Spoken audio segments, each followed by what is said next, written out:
The crisis stopped looking like a limited reinforcement order and started looking like the opening stage of a much larger ground deployment. After U.S.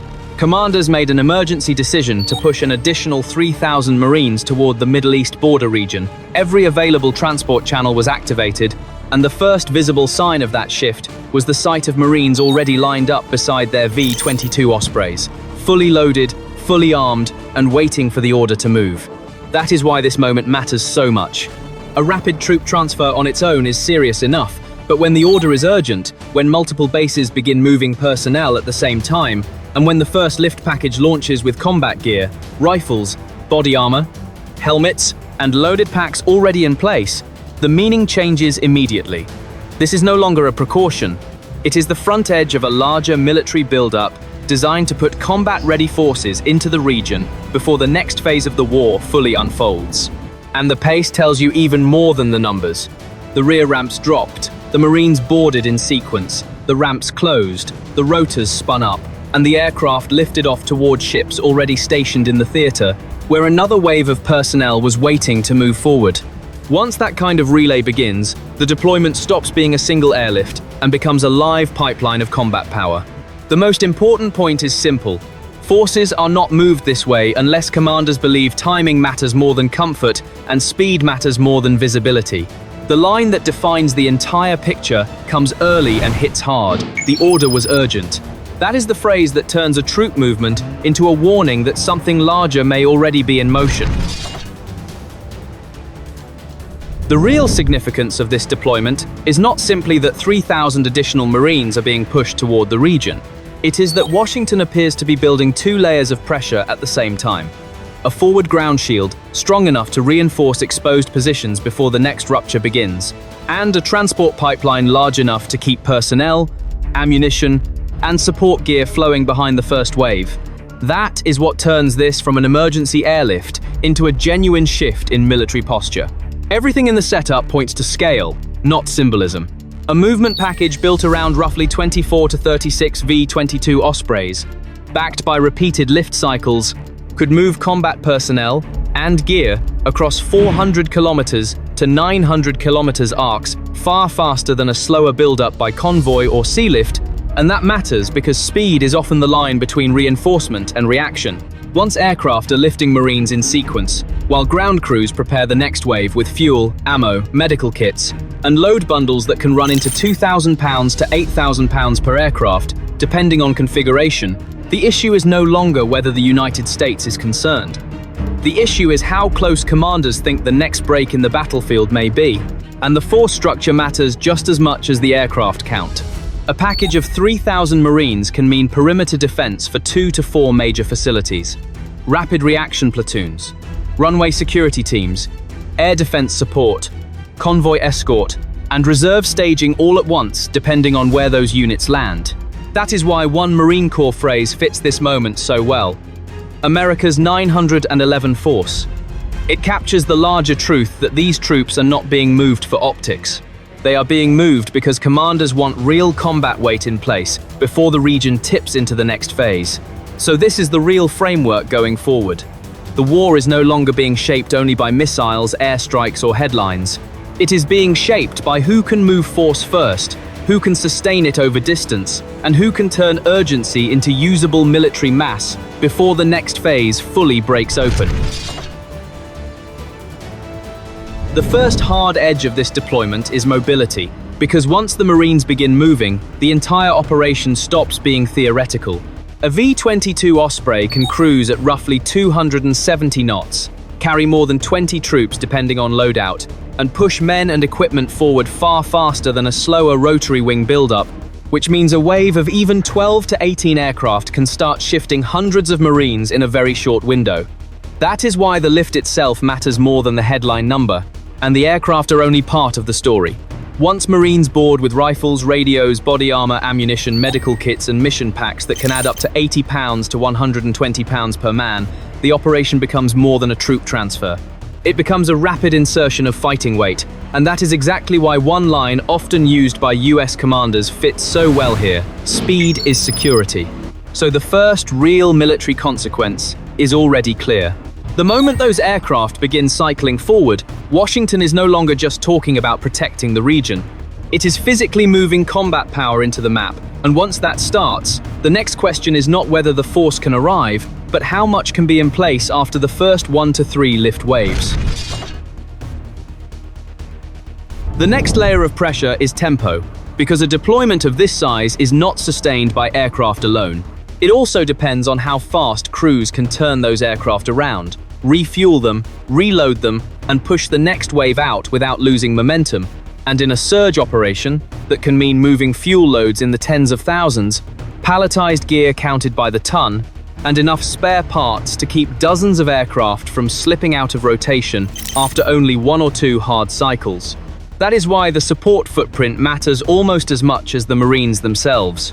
If even 3 to 5 key aircraft are delayed by maintenance, if 20,000 pounds to 40,000 pounds of cargo gets held back, or if a staging point cannot process the next lift package quickly enough, then a build-up designed to feel sudden starts losing shock value. One old logistics truth fits this moment perfectly. Amateurs talk tactics, professionals talk logistics. So this is what makes the 4th layer so important. The United States is not only trying to move men fast, it is trying to move enough fuel, ammunition, communications gear, vehicles, and support loads behind them to make the first arrivals immediately useful, instead of symbolically present. The next question is what those Marines are actually being sent to do once they arrive, because 3,000 troops only matter if they translate into usable positions on the ground. A force of that size can secure 2 to 4 major facilities, reinforce airfield perimeters measured in several km, build layered checkpoints, protect ammunition dumps, and hold rapid reaction teams on standby for the first 24 to 72 hours after insertion. That is what turns a deployment from presence into real defensive depth. And that is where the mission starts getting heavier. Once troops are split between perimeter security, runway control, convoy protection, and quick reaction duties, the force begins stretching faster than the headline number suggests, especially if each site needs overlapping guard shifts, reserve manpower, and protected supply points. One Marine idea fits this moment well.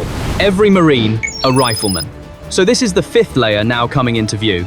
The United States is not just moving bodies into the theater, it is trying to create enough ground control, enough immediate security, and enough reaction capacity that the first missile, drone, or sabotage attempt does not crack the position before the larger buildup is complete. The next layer of the buildup is firepower, because Marines arriving without the right weapons are only manpower, not real combat leverage. A force package like this can bring M4 carbines, M27 infantry automatic rifles, M240 machine guns, Mark 19 grenade launchers, Javelin anti-armor missiles, and Stinger air defense systems, which means the deployment is not just built to guard gates and fences. It is built to defend runways, break up drone attacks, stop light vehicle assaults, and hold key ground if the perimeter is tested hard. And the mix matters because each weapon answers a different layer of threat.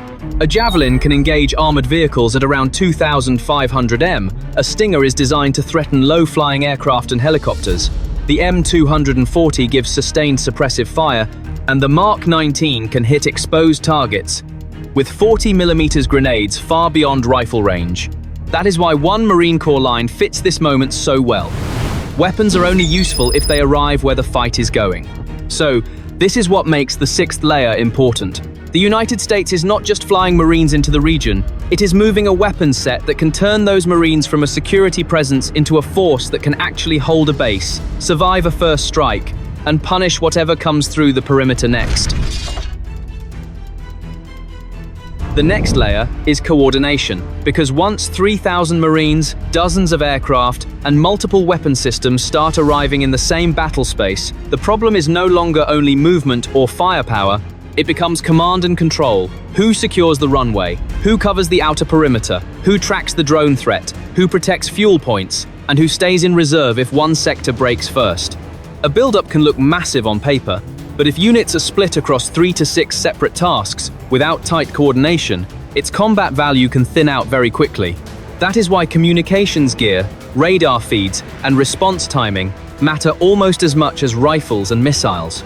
A force that has Stinger teams on one side of a base, M240 guns on another, convoy escorts near the road network, and quick reaction squads held back for emergencies needs every layer tied together, because even a 5-minute gap in reporting can turn a warning into a breach. One military principle captures this perfectly. Unity of command is the key to unity of effort. The United States is not just building a stronger perimeter. It is trying to build a system that can absorb confusion, respond across multiple sectors, and keep the entire position from breaking apart the moment the first real pressure hits. The battlefield widens the moment those Marines stop being a moving column and start becoming a regional network. Once 2,500 to 3,000 additional troops are tied to amphibious lift, dozens of aircraft, and forward positions across the Gulf, the issue is no longer just how fast they can arrive. It becomes how many bases, runways, fuel points, and access corridors can be hardened before Iran or its proxies test the outer edges of that new posture. That is why the surrounding map matters as much as the airlift itself.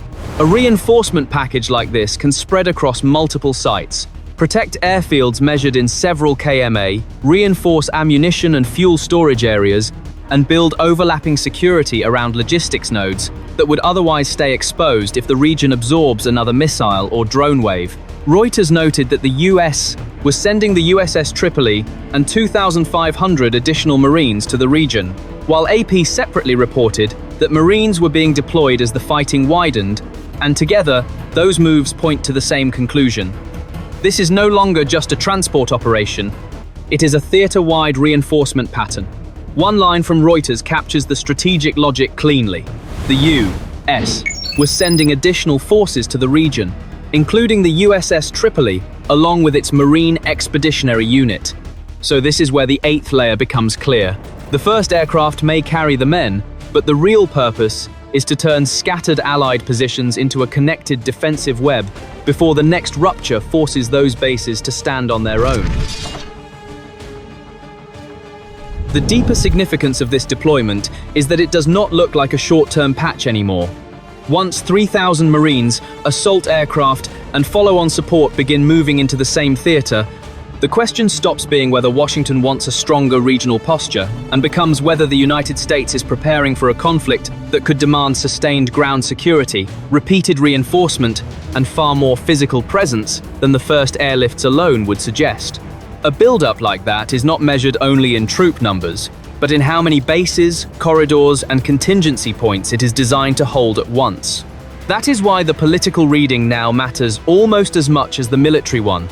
Reuters reported that US lawmakers had already begun voicing concern that the deployment path could lead to something much larger. And Senator Richard Blumenthal put the fear into clear language when he said, "We seem to be on a path toward deploying American troops on the ground in Iran. Whether that happens or not," that quote captures the core issue perfectly. The force now entering the region is large enough to reinforce, defend, and react, but also large enough to make people start asking whether this is still containment or the early shape of a much broader war. So this is where the strategic picture now stands. The Marine movement is not just adding manpower, it is changing the scale of what Washington can physically do next. And once that kind of capability enters the theater, every next decision carries more weight than the last. The most dangerous part may still be what happens after the buildup is complete.